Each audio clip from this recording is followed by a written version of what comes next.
Welcome to the Human Capital Innovations Podcast, your go-to source for personal, professional, and organizational growth and development. We hope you tune in often for all things people management, organizational development and change, organizational leadership, and social impact related. Maximize your personal and organizational potential with Human Capital Innovations Podcast.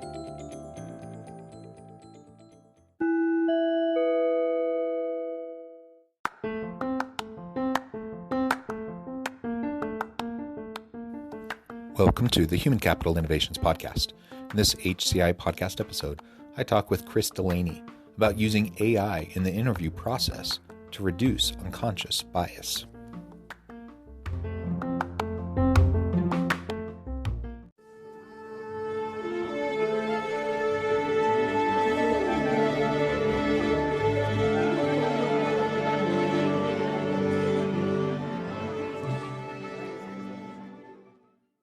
Chris Delaney, welcome to the Human Capital Innovations Podcast. Hi, Jonathan. Thanks for inviting me down here. I'm really excited to be on your show today. Yeah, I'm excited to be with you. You're joining us from the UK.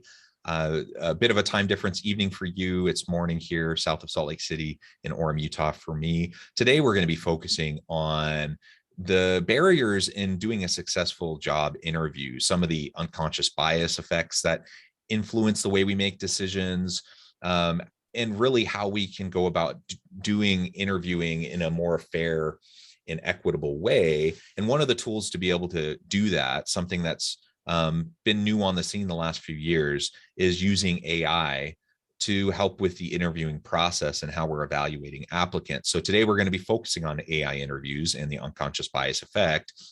As we get started, I wanted to share Chris's bio with everybody. Chris Delaney is an interview coach and author of What is Your Interview Identity? Chris, being dyslexic, left school with no qualifications and thought his life was going nowhere, but he always had a passion for wanting to help other people. And Chris now helps career professionals succeed in job interviews at www.employmentking.co.uk. And that URL is in the show notes. Again, it's great to be with you, Chris. Thanks for joining me. Anything else you would like to share with listeners by way of your background or personal context before we launch on in? No, I think with my background, it just shows that you can have, no qualifications. I was dyslexic, had a list, but you can still be successful. It's all about setting goals, taking action, and being positive, having a positive mindset. Yeah, that positive mindset's super important. I think most people experience setbacks, barriers, challenges in life, and some people have more privilege and others less privilege, and we all kind of interface with the world from our own context, our own background. And I guess the question is, what are we going to do with the opportunities that have been given to us, and how can we make the most of it, right? And so I think that's a part of your story that's very compelling and important life lesson for all of us listening. The other piece of this, of course, then, is you found yourself in a career where you're helping people with the interview process. And so we're going to talk a little bit and start just by really exploring what some of those biggest barriers are to effective interviewing. It's interesting, I do research in this area, and among all of the different approaches to try to understand who's going to be a good employee for your, to join your team and be part of your organization, consistently over decades, interviewing's been shown to be the least reliable of all of the different techniques, yet it's the most common and prevalent. And I suppose there's a variety of reasons for that. But it has all sorts of problems, and those barriers persist to helping us make good decisions. So what are some of those that you see in the work that you do? It's so interesting what you're saying there, that a job interview is the worst way to predict the performance of the employees that you're trying to get onto your team, because it really is, actually. And the problem is the employers often interview someone for like 45 minutes and make a hiring decision based off that 45-minute job interview. If they're not doing a structured job interview, which the research shows helps predict the job performance, and it's just like an informal chat, you don't really have the ability to compare the applicant's answers against the next applicant or against the job criteria. And that's why many employers fall down that pit hole of hiring people who aren't suitable for their organization or their team. Yeah, so structured interviews helps to overcome some of the challenges. Having multiple rounds of interviews, having multiple people involved in the interview process, all of these things can help. Yet bias still seeps in, doesn't it?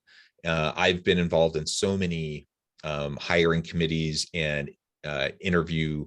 I've been involved in so many interviews with so many different applicants at different levels of various organizations, and inevitably bias comes out. And if you're attuned to it, you kind of know how to recognize it. You see it all the time, and it's very frustrating. And you try to counteract it, but the reality is we're all humans, and we all have all of this stuff that's going on behind us that we don't even always fully recognize. And sometimes we call that unconscious bias. There's all these biases we have, these prejudices that we have, and it doesn't have to be malicious. It doesn't mean I have to be out to get people of a certain background, but we just have all the stuff going on in the back of our heads that can influence the way we make our decisions. So how do we start to recognize unconscious bias in the interviewing process, and how can we counteract that? Yeah, so you kind of have 3 reactions. The interviewer walks downstairs to meet the applicant for the first time. And as soon as you meet someone for the first time, you make an instant opinion about that person. And it happens in milliseconds. A lot of people talk about it takes 10 or 20 seconds, but it doesn't. It happens in that moment as soon as you see someone. And it's based on people's gender, their perceived age, their height, the clothes they're wearing, the tonality of their voice, their posture, their gestures. Everything about that person, all this data feeds into your mind, and you make an opinion about that person. And like you said, Jonathan, some people might be racist, might be sexist, or might be ageist, and it's really hard to change their opinion if they have such a negative view on a particular cohort of people. But most people make an unconscious bias because of their own experiences, their beliefs, their values, the culture of the country they grew up in as well. It all influences how we see and how we make opinions about other people. There was a really good experiment where they sent the same application to hundreds of different employers, but he attached 1 or 2 photographs. Photograph 1 was of an obese person, and the second photograph was of a natural weight person. I don't really know what a natural weight person is, but they said in the experiment it was a natural weight person. And the conclusion was that the applications that were sent with the obese picture resulted in a lower number of job interviews. But Jonathan, when I talked about that obese person, did you picture a male or female person in your mind? Yeah, that's interesting. Probably the first thing that came to my mind was a female. So interesting, because I often say this question to lots of people, and about 90% of people say male, but it doesn't really matter if you say female or male, but that's unconscious bias in operation. Just the fact that I didn't even think about it, that's what popped in, right? Yeah, and that's what happens to us all. We meet someone, and this goes back to our ancestors, the hunter and gatherers, where we want to know if someone's a friend or a foe. Should we run? Should we fight? Or should we try and trade fish for vegetables with that other person? And it's still in our mind now that we meet someone, we make an opinion to protect ourselves. But in a job interview situation, these opinions influence how the employer views that applicant's answers when you get to the job interview process. Yeah, I think that's a really important point. And again, it's not to point fingers. I mean, there are things we need to try to do from a legal compliance standpoint, from an equal employment opportunity standpoint. We want, to keep in mind diversity, equity, inclusion issues, certainly. And we don't want any racism, sexism, any of the isms, right, influencing the way we're making decisions.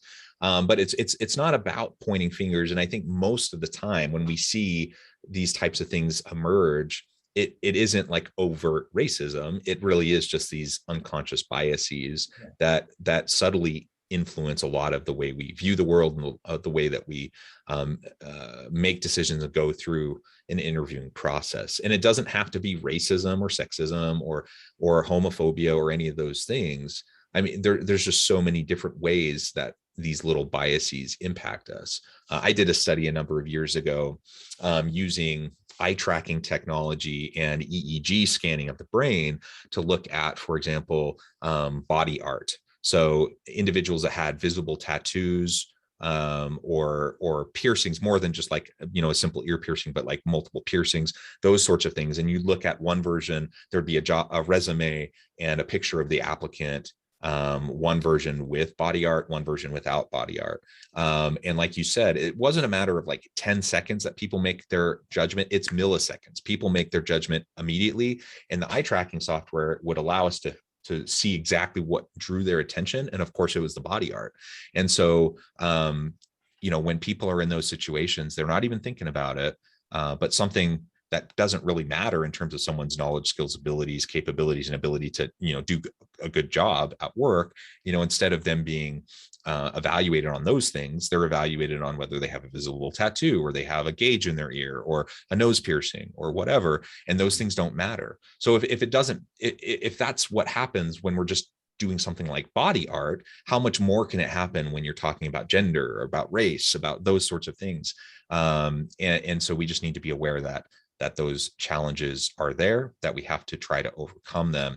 And that leads us into some of the AI technologies that have been implemented in the workplace in part as a way to make things more streamlined and more efficient as we go through the hiring process, because it does take a long time, but also to try to remove some of the those unconscious biases that may influence the way we make decisions. Can you tell us a little bit more about that? Yeah, so there's two things that's happening now. So one, they're having applications where they take out all the information that might create an unconscious bias. So you take out someone's name, age, gender, even the universities that they studied at, because that also creates an unconscious bias. Or the other thing is, like you said, a lot of companies are using AI now. One of the reasons for the AI is because of the unconscious bias problem. But the other reason is for large organizations such as like Google and Microsoft. They get on average about 7,000 applications for every single job. Just imagine like the HR team having to read 7,000 applications. It's just too much work. So what they use now is AI to scan the CVs, the resumes, the applications to check through the AI algorithms if there's enough keywords in there to represent that person's got the ability, the experience and qualifications to apply for that job. So you've got AI scanning your application to see if you're talking about, using industry jargon, theories and models and experiences and all these keywords to see if you're suitable. The second stage is to sift applicants out. What they're doing now is using video technology where AI will come up and ask normally up to 3 questions, and the applicant has either 1 or 2 minutes to answer that question. And as soon as it gets to 2 minutes, the video recording just stops. If you're halfway through your answer or you're halfway through a line, you're not finished in time, that video just ends. And sometimes AI analyzes the videos, or sometimes a human person will analyze the recorded videos as well to see who then goes down to the face-to-face round. So it's being used in a couple of different variations, but the scanning the CVs, resumes, and applications has been happening for a while actually. And the video recordings is just coming a little bit newer. And then in the future as well, we're going to have, Zuckerberg keeps talking about the metaverse, doesn't he? So we'll be having, 3D job interviews in the metaverse at some point in the future as well.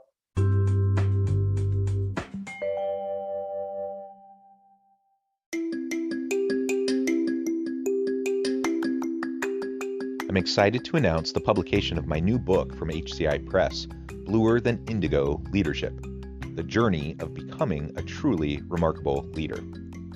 Early in my adult life, I learned about an Asian proverb that translates as bluer than indigo. If you think about the color indigo, it is a brilliant, deep, and vibrant blue, what some would call the bluest of blues. To have something that is bluer than indigo is rare and truly remarkable. Contrary to popular myth, there is no one-size-fits-all or cookie-cutter approach to effective leadership. There's no silver bullet, no secret sauce, no go-to model that will solve all of our problems. The truth is, great leaders have all had their unique strengths and flaws, and have all had to discover and then pave their own distinctive path in their life's journey to fulfill their leadership potential. Bluer Than Indigo Leadership will help you discover your own path and explore those ordinary, everyday actions that will help you respond to an uncertain future and produce extraordinary results for individuals, teams, and organizations.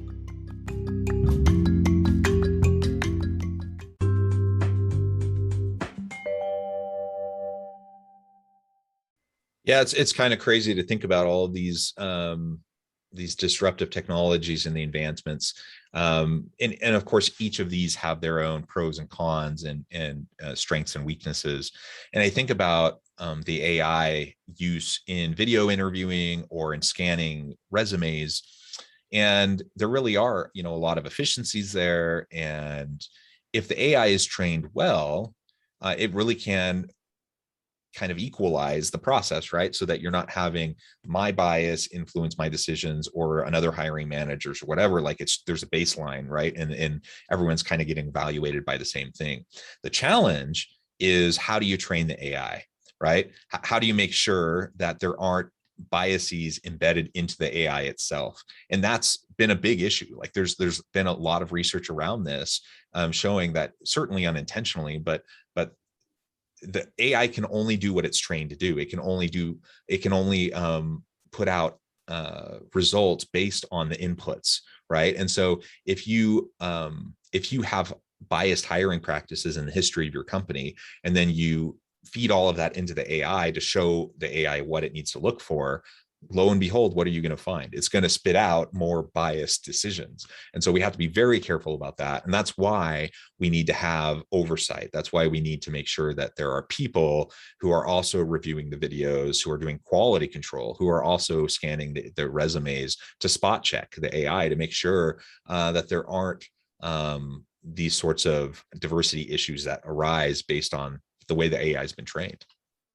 Yeah, definitely. So there was an experiment not an experiment, I think they kind of tested this technology in America with like the courts. So they fed these AI bots all the 100 years of court cases, and they wanted to see how would AI give jail term to different individuals. And what they found is, because of the data they fed to these bots, if a black person did a small crime like robbing some sweets from a supermarket, the AI bot would then give them like 20, 30 or 40 years in jail. And then if like, I don't know, a 20 to 30-year-old white male person kills someone, as an example, the AI bot will just give them like this really low sentence, because historically there has been lots of racism in different countries and in court cases as well. So like you said, the information we feed the bots and the algorithms, that then makes them make decisions based on that data.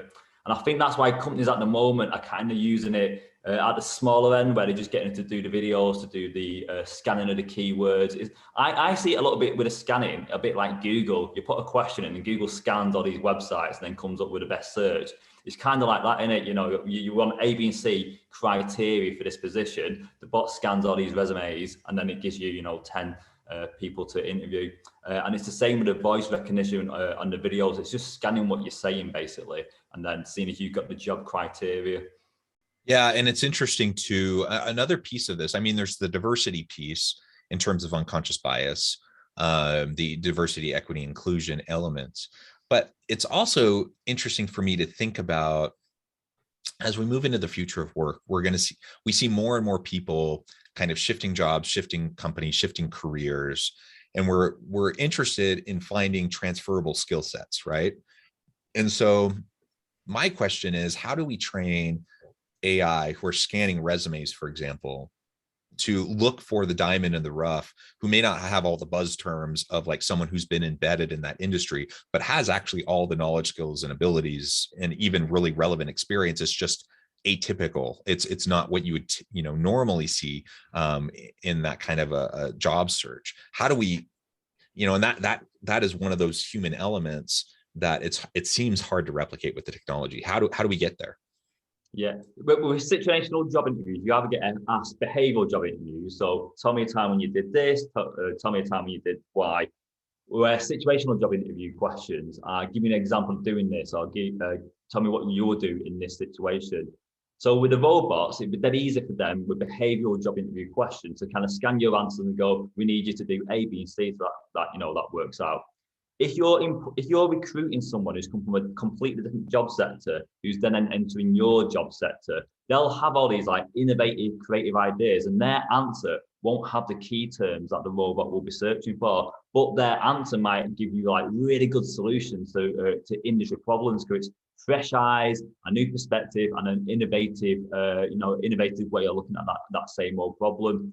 And lots of companies as well, especially these big organizations, they're proactively recruiting people for loads of different sectors because they know getting a team of people with different backgrounds, different perspectives, different experiences can find, really creative solutions or creative ways of approaching old problems. So it's quite hard, isn't it? You kind of got this robot saying, I need to search on a basic level, I need you to have A, B, C, and D. And if you don't say I got A, B, C, and D, you're not getting the job role. But actually, employers don't want that because they want work ethic, don't they? They want people who fit into the culture of the organization. They want people who've got all these creative problem solving is one of the number one skills employers are looking for at the moment. It's so hard for a robot, unless it's dead intelligent, to recognize that. Yeah, it's super hard. And at the current, where we're at currently, it's impossible, right? We're just not there yet.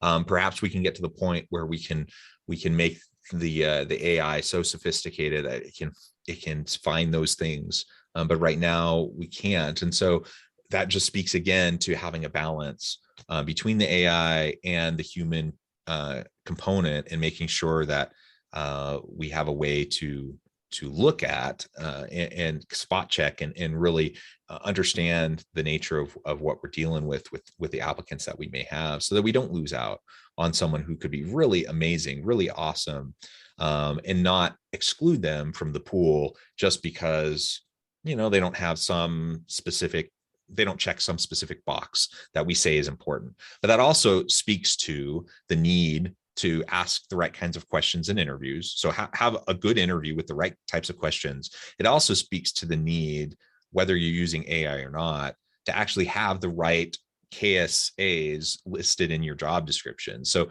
what are the knowledge, skills, and abilities that you need? What's the years of experience, the education that is needed? And challenge your assumption on that, because we have kind of all these traditions in hiring and in recruiting. And we think, oh, for someone to have this role, they need all of these things, check all these boxes. Well, really, do they need all those things? Do you need 5 years of experience? Do you need a college degree in such and such a field? And I think the research shows that those factors often aren't very predictive at all of whether or not someone can be successful. And 5 years of crappy experience isn't going to help someone be successful in a new opportunity. But you could have someone who is super energetic and super capable, who only has a year of experience, and you can plug them in and they're going to run with it, right? And so don't shoot yourself in the foot by having these silly requirements and then feeding that into an AI, or really even just having people making decisions based on these silly requirements that don't actually matter. One of my favorite stories is this story about a packaging organization who was, they had like an online shop and they're selling all these goods, but it kept getting loads of complaints because they was trying to automate their warehouse. And one of the problems is some boxes was getting sent out with no goods in there. So it was getting sent out, customers open this empty box, complain, want the money back, and there's getting bad reviews on Google and everywhere else.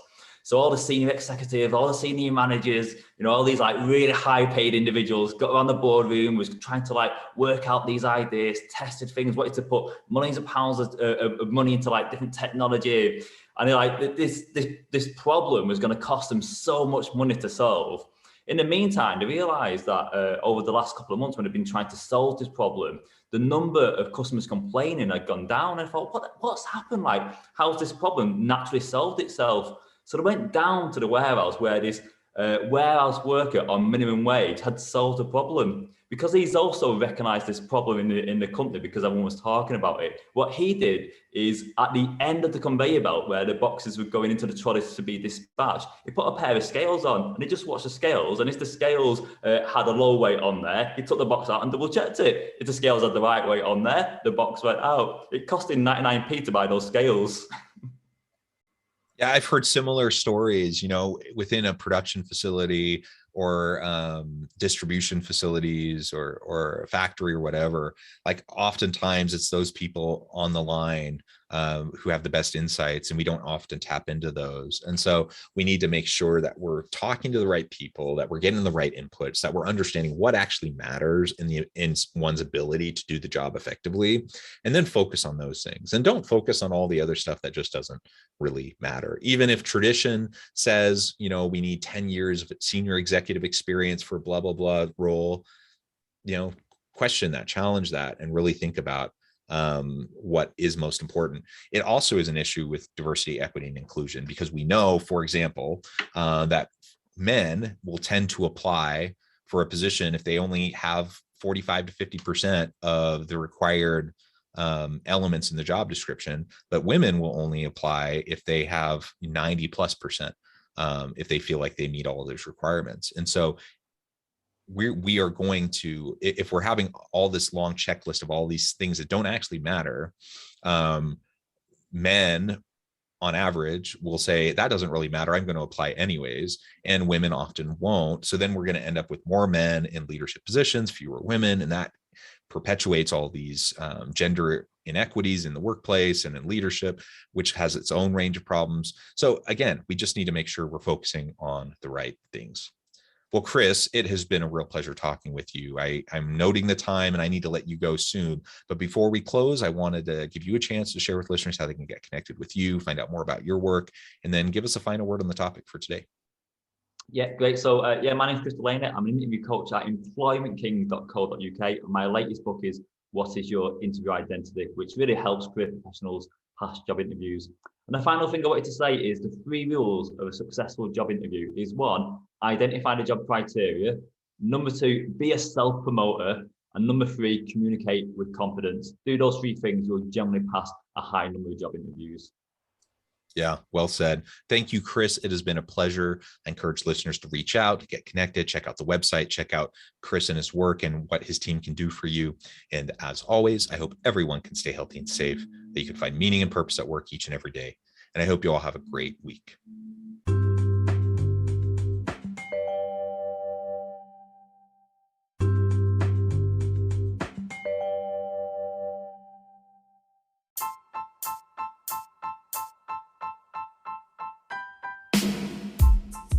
The alchemy of truly remarkable leadership. Ordinary, everyday actions that produce extraordinary results. Consider how the nature of work has shifted over the past 50 years. With increased globalization, rapid technological advancement, and the shift in economic composition, the average job of today looks very different than the average job of 50 years ago. What will the jobs and organizations of tomorrow look like? Moreover, what does this all mean for organizational leaders? What are the core competencies and capabilities of organizations and their leadership that are prepared for continued disruption and geopolitical and socioeconomic shifts? Regardless of what the future holds, increasingly, leaders need to be socially minded, data-driven, decisive, champions of talent, and disruptors of the traditional notions of leadership, teams, organizations, and work. The alchemy of truly remarkable leadership will help you to explore your own leadership competencies and capabilities and consider ways to apply and implement them into your workplace and personal life.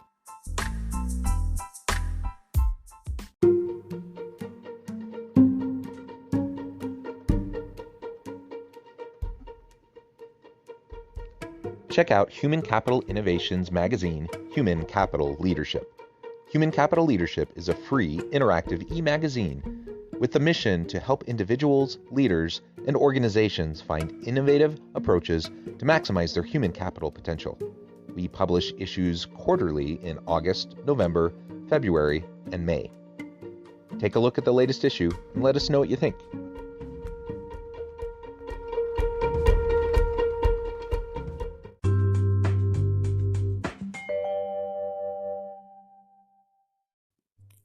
Thanks again for joining us for this episode of the Human Capital Innovations Podcast. I hope you stay healthy and safe and that you have a great week.